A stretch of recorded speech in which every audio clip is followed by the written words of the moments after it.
श्री संत केशवानंद स्वामी सरस्वती महाराज यांच्या 59व्या पुण्यतिथी निमित्त भव्य दिव्य अखंड हरिनाम सप्ताह मौजे सज्जनपूर कसाबखेडा तालुका रत्नापूर जिल्हा संभाजीनगर। अर्थात देव इतका सुंदर आहे, अविनाशी आनंद घन अमूर्त मूर्ती मधुसूदन। तुमचं माझं सौंदर्य संपणार आहे। आज आपला फोटो जितका चेकनाने देखना निघतो ना, तितका 65 वर्षांनी निघणार नाही, म्हणून आजच चांगले फोटो काढून ठेवा। खरं सांगा, आपला अविनाशी नाहीत आपण, अविनाशी आनंद घन अमूर्त मूर्ती मधुसूदन। त्या परमात्म्याचं स्वरूप हे अविनाशी आहे गणपत बाबा। खरं सांगा, 2 वर्षाचं पोरग कुणाचं आहे असू द्या गुरुजी, ते दिसायला योगेश बाबा एखादं पोरग इतकं सुंदर असतं। काही मायासुद्धा त्या पोराला इतकं चांगलं नटवतं, पण काही बायांचा इतका मला राग येतो ना, त्या पोराकडे पाहिलं तर। मी सकाळी त्या झोपडीवरती कपडे वाटायला गेलो होतो, दिवाळीचं सण आहे बा, म्हणलं कीर्तनातून आलेले पैसे आपण थोडंसं काहीतरी वाटप करू। मग त्या इतके शेंबडे पोरं होते त्या पाल्यावरचे, बापरे। मी म्हटलं पटपट धरान चला, जाऊ द्या, मला जायचं आहे कीर्तनाला। अरे इतकं असते का काय बिचाऱ्या, कधी ते पोरांना धुत्यात का नाही कोण जाणे। म्हणजे कपडे घाला त्यांना मध्ये जाऊन। आणि इतकं काही बायांचा राग येतो, इतके शेंबडे पोरं असतात ना। गंगा यमुना नीट सरस्वतीतून समुद्राकडे, तरी आई म्हणते राजा उभं राहिला आणि कुणी नाही पाहिला, बरा तुझ्याच राजाला चव आली तो एकट्याने पाहिला। फार कठीण असते, असं करत जाऊ नका। काही पोरं इतके सुंदर आणि देखणे असतात, गुलाबाच्या पाकळीसारखे ओठ, पानेदार डोळे, कंकणाकृती भोया, नक्षदार नाक, कुरळे कुरळे केस, असं तेजपुंज चेहरा असतो। सकाळची वेळ आहे, आंघोळ केलेली आहे, पाय घाल मांडी लावून बस। मी आणखीच पुढचं सांगतो, इतकं सुंदर, हां तुझ्यासारखं सुंदर आहे असं गृहीत धरूया, फक्त मांडी घाल। इतकं सुंदर पोरगं होतं, देखणं होतं, आंघोळ केलेली होती, त्याच्या मायने गन पावडर केलेला होता, केस असे उडत होते, तिलक केलेला होता, गळ्यामध्ये लॉकेट होतं, अंगामध्ये जॉकेट होतं, पायामध्ये बूट होता। इतकं सुंदर देखणं पोरगं, डोळ्याला चष्मा लावून तिलक केलेलं पोरगा, कुणाचाही पोरगा असू द्या, ते मंडपकडे असं येऊ लागलं योगेश महाराज। आणि आपण तिकडं असं चाललो, आपण गणपत बाबा त्यांना जाऊ देऊ का तसं? वय चोपदार जाऊ देऊ का? आपण काय करू आपण त्याला? हां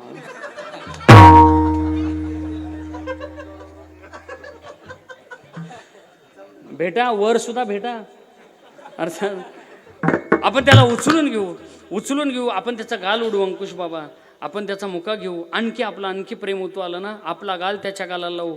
बरं संतोष महाराज, आपला गाल त्याच्या गाला लावला की ते आपला गाल असं मागं ढकलीतं का? आपला गाल मागं ढकलीतं त्याचं कारण आपले कवळे खेळे त्याला टोचतात, म्हणून ते असं आपला गाल मागं ढकलीतं। पण कसंही असू द्या, ते 2 वर्षाचं पोरग जर 65 वर्षाने भेटलं तर आपण त्याला म्हणू का थांब बाबा उचलून घेऊ दे तुला? अजिबात नाही, कारण आपलं सौंदर्य संपणार आहे, पण तो एकटाच परमात्मा अविनाशी आहे। म्हणून माझे ज्ञानोबराय म्हणतात, काय सांगू बाई, मी जो देव पाहिला ना, तो मात्र पाहता पाहता मना न पुरे धनी। रामप्रभू ज्या वेळेला पंचवटीजवळ आले होते, आल्यानंतर शूर्पणखेने पाहिलं होतं, पाहिल्यानंतर शूर्पणखा म्हणत होती, ए बाबा कोण आहेस रे तू, कुठला आहेस रे तू, कुणाचा आहे रे तू, किती बडबड करतोय रे तू, असं नाही म्हणली ती, म्हणली कुणाचा आहे रे तू, कुठला आहे रे तू, किती चांगला आहे, किती सुंदर आहेस। बस असं वाटतंय तुला जे सुंदर देवाने बनवलंय ना, ते माझ्यासाठीच बनवलेलं असं एखाद्या वेळेला, असं शूर्पणखा रामप्रभूला म्हणत होती। पण माझा रामप्रभू म्हणाला, शूर्पणखे खरं सांगू का, मलाही तू आवडतेस खूप, पण माझं लग्न झालंय, आता माझ्याशी नको लग्न करण्याचा विचार करू। हा जो समोर बाण घासत बसलाय ना, जाय त्याच्याकडे, तो एकटाच आहे बिचारा, माझी सोबत आहे, तो एकटाच आहे, जा। कुणाकडे? बोला कुणाकडे? लक्ष्मणाकडे जा, एकटाच आहे तो, जा म्हटल्यानंतर आता या पागलला कळाय पाहिजे होतं ना, हे नाही म्हणते, मालक नाही म्हणतोय म्हणजे सेवक कसा स्वीकारील, ही एडपट त्याच्याकडे गेली। आता बघा चित्र डोळ्यासमोर आणा, रामप्रभू आणि सीतामाई असं झोपडीवरती बसलेले आहेत, लक्ष्मणजी बाण घासतायत आणि बाण घासणारे लक्ष्मणजी खाली मान घातलेली आहे, शूर्पणखा अशी मागे बाजूला उभी आहे।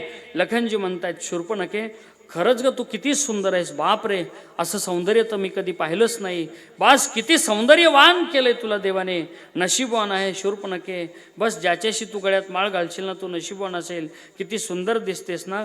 माझा दादा म्हणत होता ते काही खोटे का ग शूर्पणखे, खरंच तू खूप सुंदर दिसतेस।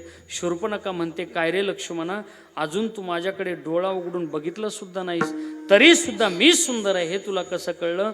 लक्ष्मणजी मनातल्या मनात हसतात आणि म्हणतात, खरं सांगू का शूर्पणखे, मी जोपर्यंत तुझ्याकडे पाहत नाही तोचपर्यंत तू सौंदर्यवान आहे. मी जर का तुझ्याकडे पाहिलं ना, मग मात्र तुझं नाक आणि कान मी कापल्याशिवाय राहणार नाही. म्हणून तुला जर वाटत असेल ना आपलं सौंदर्य अबाधित राहावं, तर तू माझ्याशी नको बोलू, तू त्याच्याकडे जा आणि त्यालाच म्हण, बाबा कोण तू, कुठला राजकुमार, तू त्यालाच म्हण. मला म्हणण्याचा विचार करू नकोस, तू त्याच्याजवळ जा. अर्थात तो परमात्मा इतका सुंदर आहे. म्हणून तर माझे ज्ञानोबराय म्हणले, खरंच ग बाई काय सांगू तुला, पाहता पाहता मना न पुरे धनी. अहो माऊली, देव तर अनेक आहेत. अनेक देव जरी असले, खंडोबा आहे, मेसाई आहे, बोलाई आहे, तुळजाभवानी आहे, पांडुरंग आहे, कृष्ण आहे, अनेक देव आहेत. पण तुम्ही जो देव पाहिला तो कोणता पाहिला? देखिला देखिला माये देवाचा देव, देखिला देखिला माये देवाचा देव, देखिला देखिला माये देवाचा देव, देखिला देखिला माये देवाचा देव, देखिला देखिला देवाचा देव, देखिला देखिला देवाचा देव, देखिला देखिला देवाचा देव, देखिला देखिला देवाचा देव, देखिला देखिला देवाचा देव, देखिला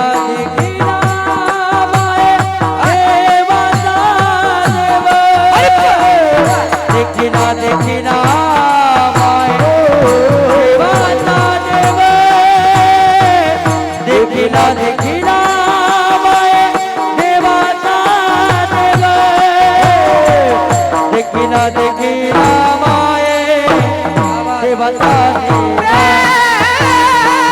देखिला देखिला देवाचा देव, देखिला देखिला देवाचा देव, देखिला देखिला देवाचा देव, देखिला देखिला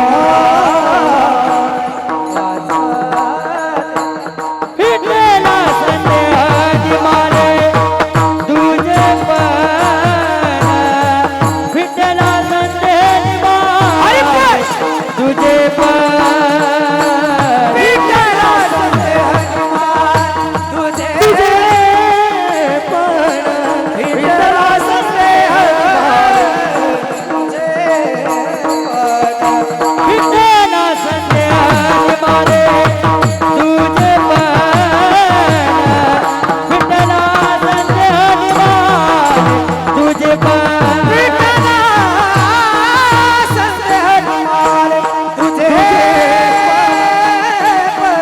फिटलेला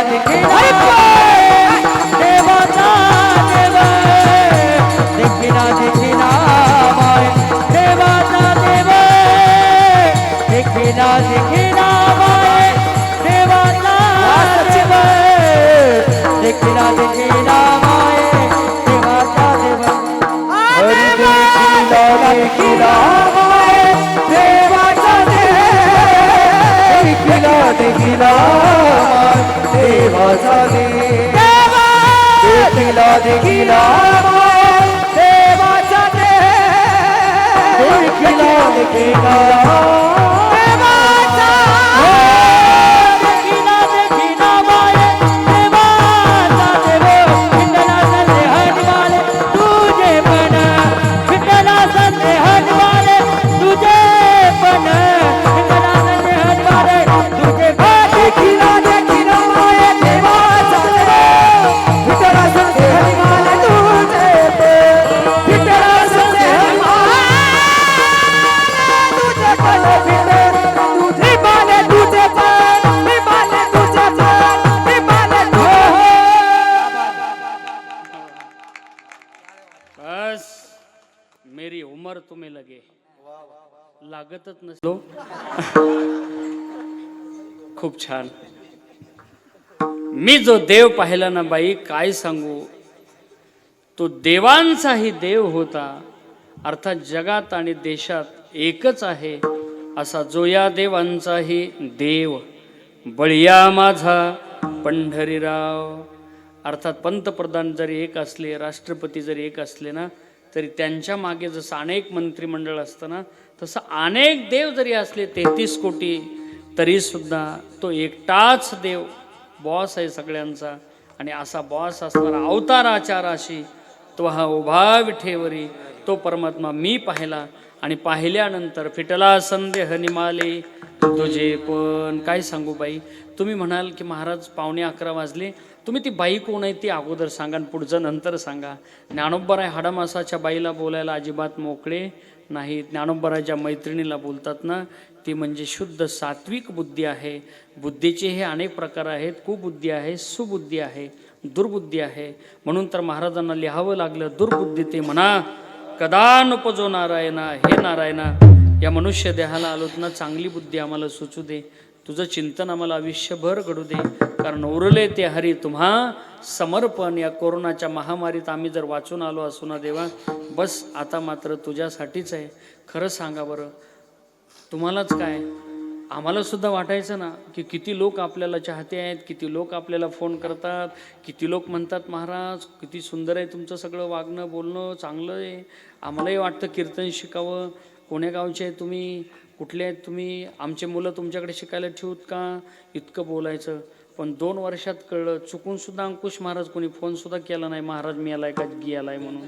हो, तुम्ही हसू नका, हे माझंच नाही, तुम्हाला सुद्धा वाटलं की नाही 2 वर्षात. अरे तुम्हाला जर अजूनही वाटलं ना आपलेच आहेत सगळे, घरातले सगळे आपलेच आहेत, तुम्ही फक्त पॉझिटिव्ह येऊन दाखवा.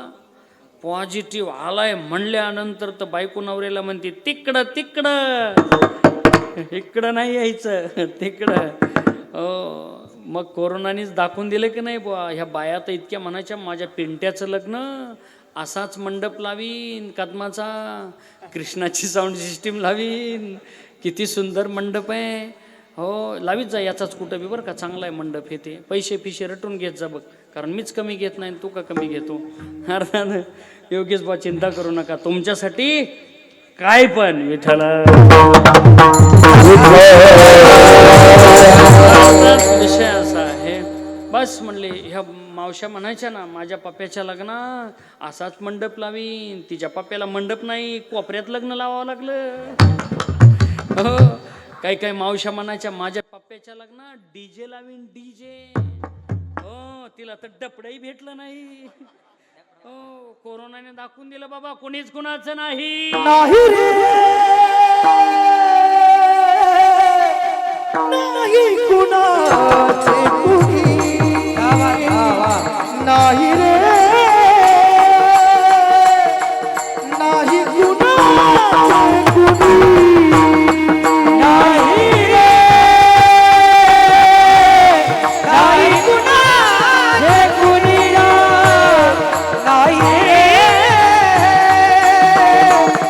नाही कुणाचे कुणी, नाही रे, नाही कुणाचे कुणी, नाही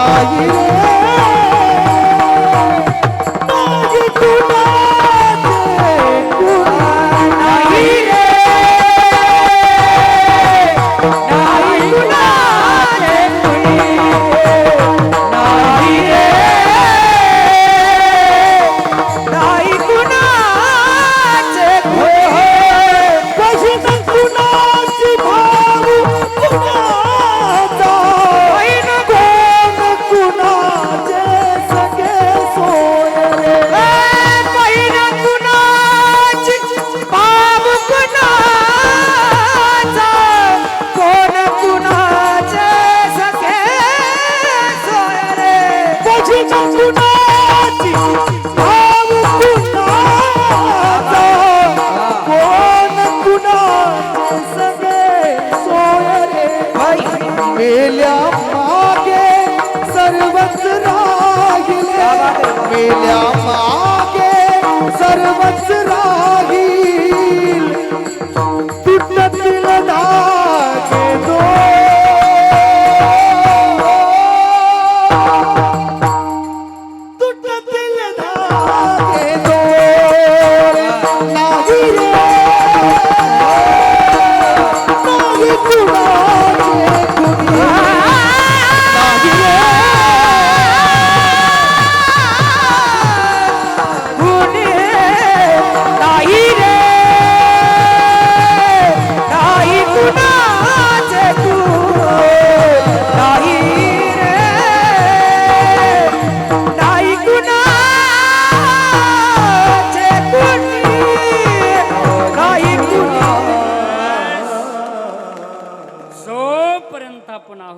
तोपर्यंत फक्त आणि फक्त आनंद घ्या. जीवन हे पुन्हा नाही. आपण ज्या स्थितीत असाल ना, मला भविष्य पाहणाराचा खूप राग येतो. मी परवा म्हणलं चिंता करू नका, पाऊस येत नाही, कीर्तन माझं संपेपर्यंत, आणि टिपकाय आला नाही. लोक म्हणले ह्याला लई कळतोय बाबा. एक जण आला आणि म्हणला महाराज माझं लग्न जमन. मी म्हणलं जमन जमन. तो म्हणला कधी जमन? मी म्हणलं आणखी 50-50 वर्षांनी.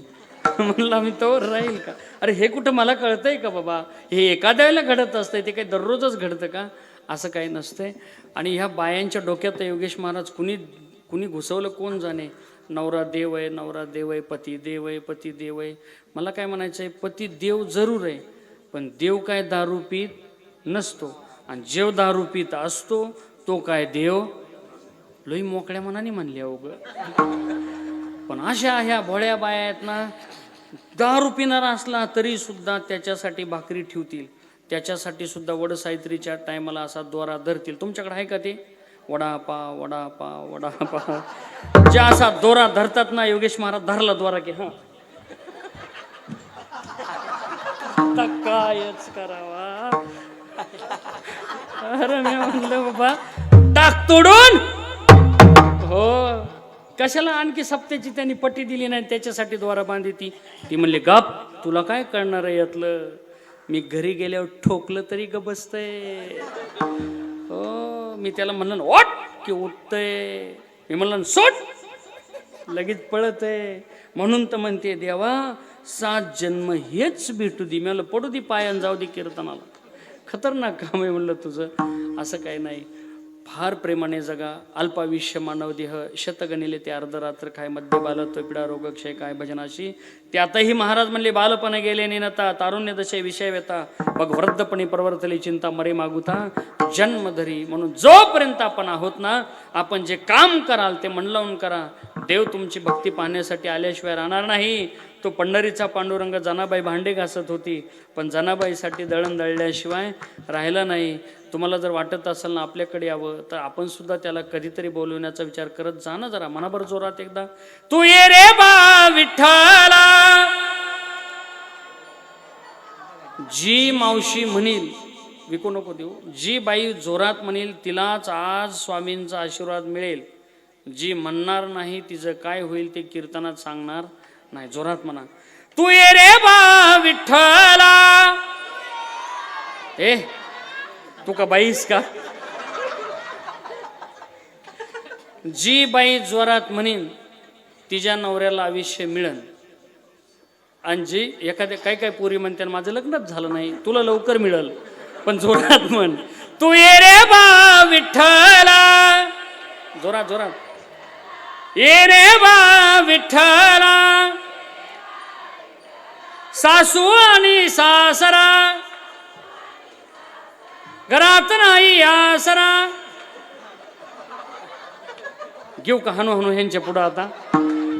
अरे पिते दूध डोळे मिटून जात मांजराची म्हणीच. म्हणजे डोळे लावून कीर्तन ऐकतात. आपल्याला वाटतं लई मन लावून ऐकतात, अजिबात नाही. अरे ज्याच्या घरात राहता त्याचं म्हणजे मारीना म्हातारी घरी गेल्या असं चुकीचं काही म्हणत असतात का कुठं? झालंय आपलं कीर्तन, थोडं राहिलंय. तुम्ही म्हणता मागापासून म्हणताय झालंय आपलं कीर्तन, कधी संपित आहे काय की? हे तसंच असतं भाऊ. लहान पोरगं कटिंग कराय बसलं ना, नावी तसाच करीत असतो, झालं झालं दम झालं. ते काही लवकर संपित नसतं. अगदी 5 मिनिटात थांबतो, चिंता करू नका. अरे ज्ञानोबराजे बोलतात नाही, शुद्ध सात्विक बुद्धीला बोलतात. काय सांगू बाई, मी जो देव पाहिला ना तो योग्यांना सुद्धा दुर्लभ आहे. योग शब्दाचा अर्थ आहे यू जीवजिती, म्हणजे जोडणे. जीवाचं शिवाशी ऐक्य ज्या साधनेद्वारे जोडलं जातं त्याला योग साधना असं म्हणतात. योग करत असताना यम नियम आसन प्राणायाम प्रत्याहार धारणा ध्यान मग निर्विकल्प समाधी आहे. त्याच्यामध्ये सुद्धा 6व्या अध्यायामध्ये वाचा पारायण करणारे महाराज आहेत, आपल्याला माहित आहे. ज्ञानोबराने विचारले माऊली अहो कशा स्थळी आम्ही बसलं पाहिजे? माऊली म्हणले बस ते तर निगुड मटका व्हावा शिवालय. माऊली तिथं पक्षी एखादा कावळा चालेल का? नाही म्हणले कोकिळासारखी चालेल. एखादा हिंस्र वाघासारखा प्राणी? नाही म्हणले हरिण आलं तर चालेल. ज्ञानोबरांनी या शरीरातलं सूक्ष्म चिंतन मांडलंय. 72,000 शरीरात आपल्या नाड्या आहेत, त्याच्यापैकी 24 नाड्या महत्वाचे. तिडा पिंगला शिशुना हस्तिकांद्र शंकिनी जीवा सगळ्या पाहून घ्या, वेळ कमी आपल्याकडे. त्याच्यापैकी 3 नाड्या महत्वाचे, तिडा पिंगला आणि शिशुमना. 3 नाड्यापैकी एक जरी नाडी तुटली तरी माणूस गत प्राण होऊ शकतो. ज्ञानोबराय म्हणतात त्याच्यामध्ये नाभी कमळाजवळी कुंडलिनी शक्ती आहे आणि ती खडबडून काहीच खायला न मिळाल्यामुळे, कारण योगाची या वाटा जे निघाले का सुबटात या दुःखाचाची वाटा, अर्थात ज्ञानोबराय म्हणतात पाहे पा लोहाचे चेने जे भोचरिया पडती खाणे. एवढा योग साधना करणं कठीण काम आहे, पण योग करत असताना आसन उंचही नसावं, खुजही नसावं. उंच असेल तर डळमळण्याची शक्यता आहे, खुज असेल तर भूमिदोष लागण्याची शक्यता आहे. म्हणून प्रथमतः गवताच्या काड्या अंतरावेत, त्याच्यावर मृगाजीन, त्याच्यावर धूत वस्त्राची कडी, मग बेलपत्र, कमलपत्र, तुळशीपत्र, मग योग्याने योग साधना करण्यासाठी बसावं. त्याच्यामध्ये आणखी 2 प्रक्रिया आहेत. खेचरी मुद्रा लावणं अत्यंत महत्त्वाचं आहे. 2 प्रक्रिया, त्याच्यात एक छेदन आणि दुहन. छेदन म्हणजे आ केल्यानंतर टाळूला चिटकलेली जी जीभ आहे ना, ती छेदन डोक्याच्या केसाने 9 महिने कापायची. दोहन म्हणजे हळद आणि मीठ लावून 11 महिने ओढायची. असं करून ती जीभ इथपर्यंत आली ना बाहेरून, मग ती कपाल छिद्राच्या द्वारे अशी मधवत वर लावायची. दोन्ही भुवयाच्या मध्यभागी दृष्टी अशी स्थिर ठेवायची. प्रत्येक माणसाच्या डोक्यावरती अमृताचा तलाव आहे. ती कुंडलिनी काहीच न मिळाल्यामुळे पाठीमागच्या कण्याद्वारे इथं वर चढते, त्याला धक्का मारते. कारण पहिलं मेरूच्या शिखरी एकयोगी निराकारी मुद्रा लावणे खेचरी प्राणायामी बैसला. मग त्या योग्याने खेचरी मुद्रा लावल्यामुळे ते अमृत सगळं जिभेच्या शेंड्यावरती पडतं आणि पडलेलं अमृत अख्ख्या शरीरात प्रविष्ट होतं. माझे ज्ञानोबराय म्हणजे ज्ञानराज, माझे योग्यांची माऊली. ते ज्ञानोबराय म्हणतात योग्यांना एवढं केल्यानंतर फक्त देव मिळेल, पण त्यांना मात्र अर्थात सिद्धी मिळेल. पण योगियाचे ध्यानी ध्याता ना तुळशी, पण तो आम्हा पाशी. मागे पुढे जवळचीच व्यक्ती आहे ना मैत्रीण. म्हणून तर ज्ञानोबराय सांगतात पंचमीच्या सणाला नाही का नवीन लग्न झालेल्या पोरी एकत्रित येतात आणि आल्यानंतर त्यांच्या गप्पा असतात. ती म्हणती स्वाती, अगं माझे मिस्टर आहेत ना खूप शिकले. ती म्हणती स्वारणा किती शिकले ग तुझे मालक? ती म्हणती बाई माझे बाई, अगं सांग ना बाई, नुसतीच बाई बाई करती. बाई एवढं शिकले, एम गमेला चट पालतं घातलं, म्हणजे BA म्हणायचं असतं पण ते तिला चळलंच नाही. पण एम गमेला चट पालतं घातलं. ती म्हणली बाई किती शिकले, याला 4G लागतं हो, असं आता 2G चालत नाही, 5G आलं का आता? अर्थात ती म्हणे काहीच नाही बाई, काय शिकले? ती म्हणली अगं कल्पना, माझ्या मालकाचा तर कल्पना आविष्कार काही वेगळा आहे. ती म्हणली काय गं तुझ्या मालकाची विशेषता आहे? ती म्हणली बाई माझ्या मालकाची एवढी विशेष आहे ना, ती चपाती खातच नाहीत. मग काय कडबा हाणतो का काय कुणास ठाऊक, काय करतो, इतकं कौतुक करतात ना. ती म्हणली उषा, अगं तुझे मालक आलेत म्हणे पहाराव, बसलेत देवाच्या. हो म्हणली बसलेत. आता या मैत्रिणी सगळे एकत्रित आलेल्या. ती म्हणते ते का गं दात पडलेलं, डोकं पिकलेलं, ते गळलेलं धोतर, ते अगं ते असतंय का कुठं? माझं मालक आत्ताच लग्न झालं. ती म्हणते मग त्याच्या शेजारचं ते 2 दात पडलेले आहेत, ते केस डोक्याचे, ते म्हणते ते पण नाही. मग जरा आणखी जवळ येते, आणखी जवळ येते. ती म्हणते अगं ज्याचा हेपी कट आहे, गळ्यामध्ये लॉकेट आहे, डोळ्याला चष्मा आहे, पायामध्ये बूट आहे, अंगामध्ये जॉकेट आहे. ती होय म्हणत नाही, नाही म्हणत नाही गणपत बाबा, ती पायाने माती उकरती. मग बाकीच्या मैत्रिणी म्हणतात ओळखला ओळखला ओळखला, चुली होता पापड उषाचा मालक, म्हणून मोकळ्या माकड लगी माझ्या अगोदर. अर्थात त्यांना हे पाठ आहे सगळं. माहेरात आल्यानंतर आपल्या जवळच्या व्यक्तीलाच आपण भेटत असतो. मला असं वाटतं झालंय आपलं कीर्तन.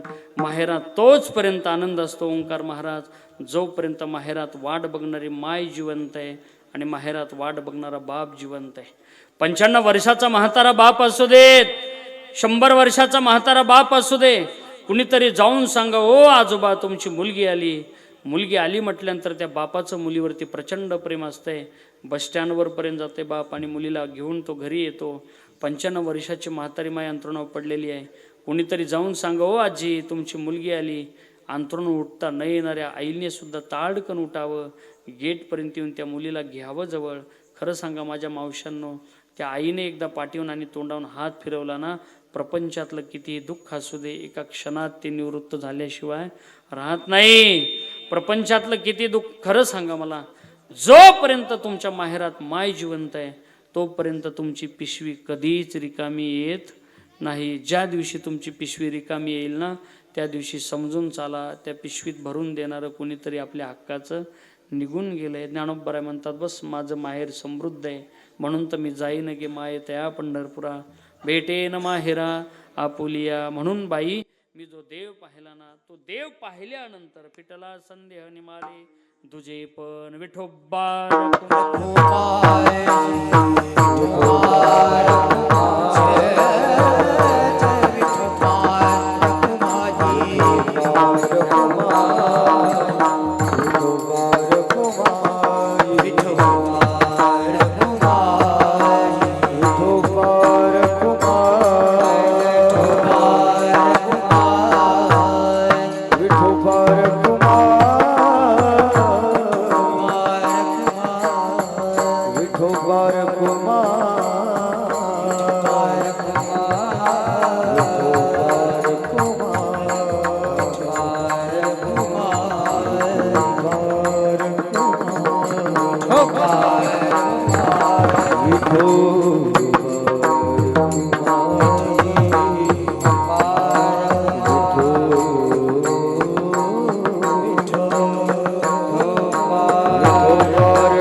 विठोबा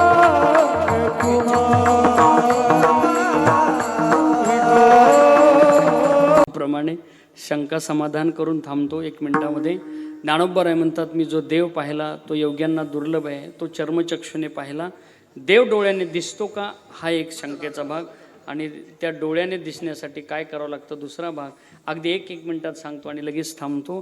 ज्ञानोबा म्हणतात, तो देव मी पाहिला, पण पाहण्यासाठी अगोदर देवाला म्हणावं लागतं, रूप दावी कार्य आता चतुर्भुजांच्या पंडिता दावी रूप मज गोपिकार म्हणा, ठेवू दे चरणावरी माता. देवा मला तुझं स्वरूप दाखव.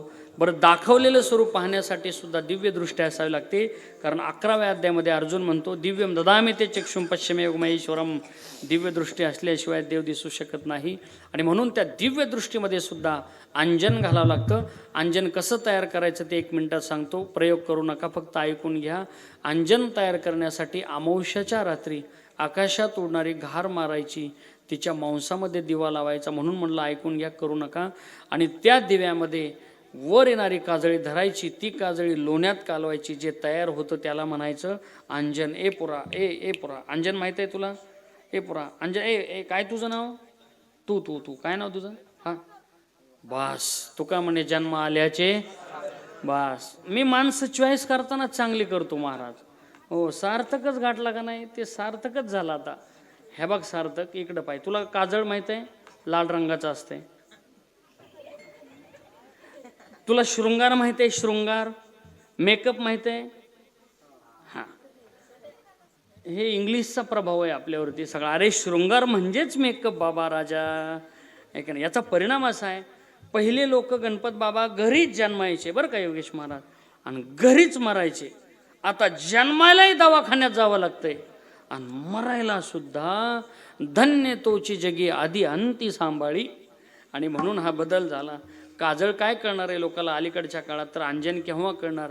मग ज्ञानोबराय म्हणतात, असं तयार झालेलं अंजन सदैवाने पायाळा, वरी दिव्य अंजन होय डोळा, तो देखे अवलिळा पाताळ धनी. आणि ते अंजन माझ्या डोळ्यात माझ्या सद्गुरूने घातल्यामुळे माझ्या जीवनामध्ये ज्ञानोबराय म्हणतात की कृष्ण अंजन एक वेळा डोळा घालिता आडळ, ते मीर दुःख गेले पिटले भ्रांतीचे पडळ. आणि बाप रखुमादेवर विठ्ठल दिनाचा दयाळ.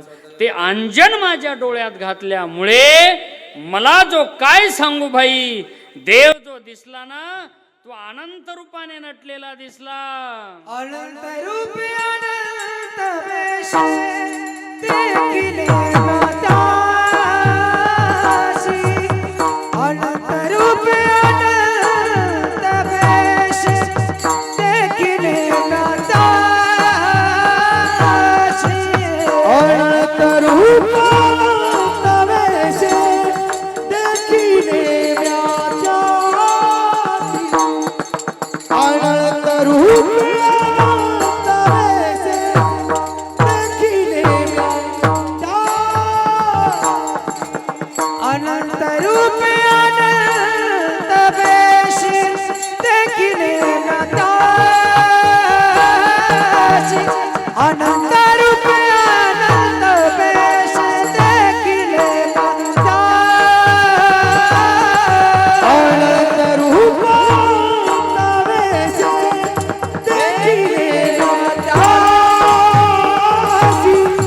अनंत रूप अनंत वेश देखिले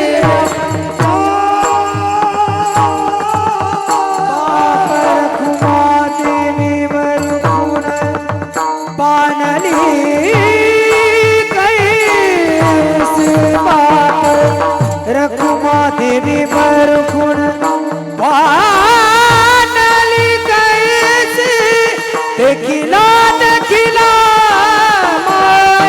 देवाचा देव देखिला देखिला देवाचा देव बाप रखुमा देवी वरुण कुण बाणली कैसी बाप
आबाईने पाहिलेला पाहिला नाही, मीराबाईने नाही, मुक्ताबाईने नाही, तुकाराम महाराजांचा नाही.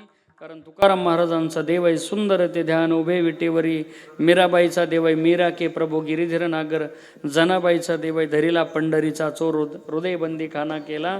पण मी जो देव पाहिला ना तो मात्र अनंत रूपे अनंत वेशे देखिले म्या त्याशी. बाप रखुमा देव रुखून बाणली पैशी कैशी. पण तुम्ही जो देव पाहिला ना माऊली 9:15 गळ्यात विना आलता तर 11:15 तुम्ही जो देव पाहिला ना गुरुजी तो कसा होता. योगिया दुर्लभ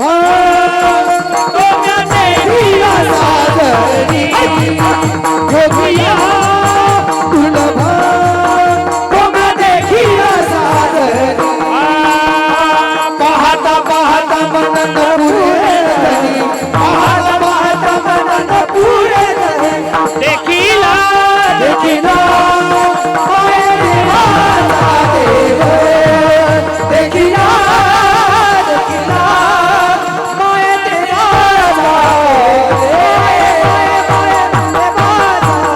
ज्ञानेश्वर माऊली ज्ञानराज माऊली ज्ञानेश्वर माऊली ज्ञानेश्वर माऊली ज्ञानेश्वर माऊली.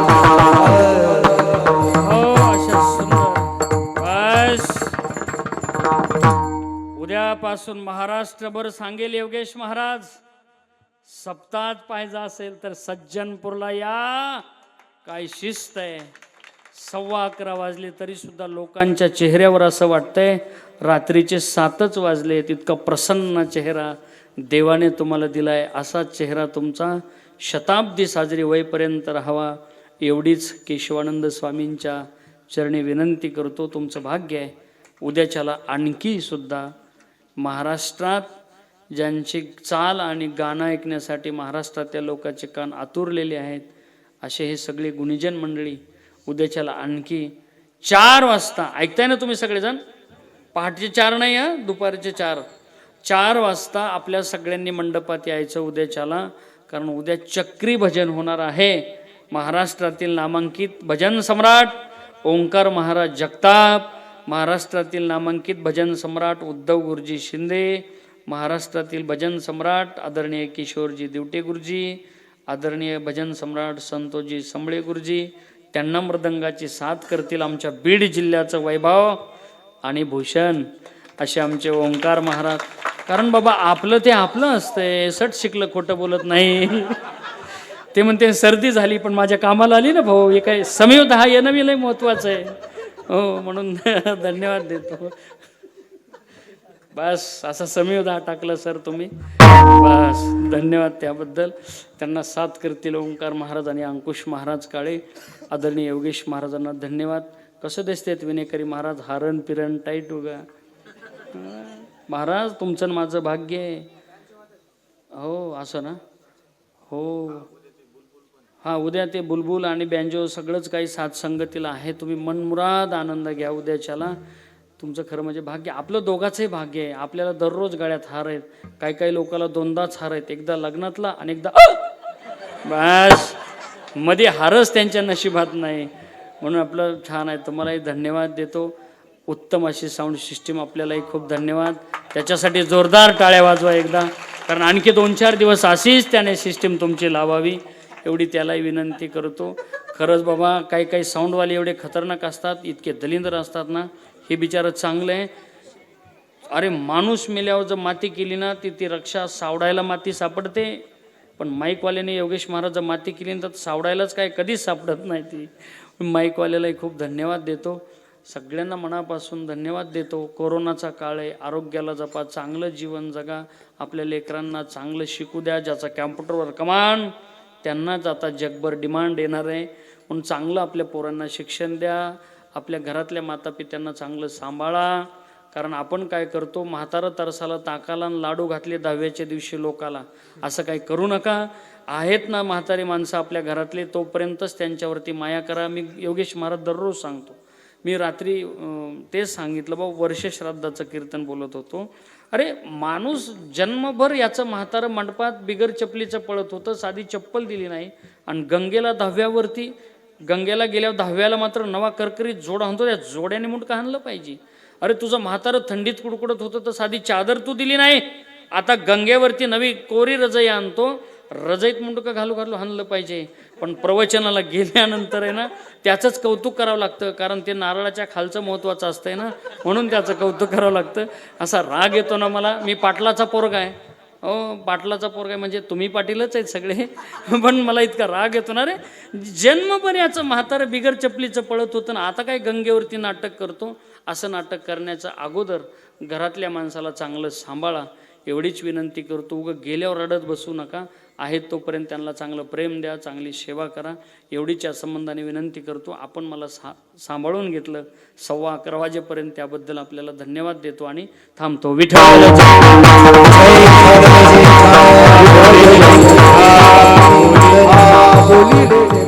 श्री संत केशवानंद स्वामी सरस्वती महाराज यांच्या 59व्या पुण्यतिथी निमित्त भव्य दिव्य अखंड हरिनाम सप्ताह मौजे सज्जनपूर, कसाबखेडा, तालुका रत्नापूर, जिल्हा संभाजीनगर.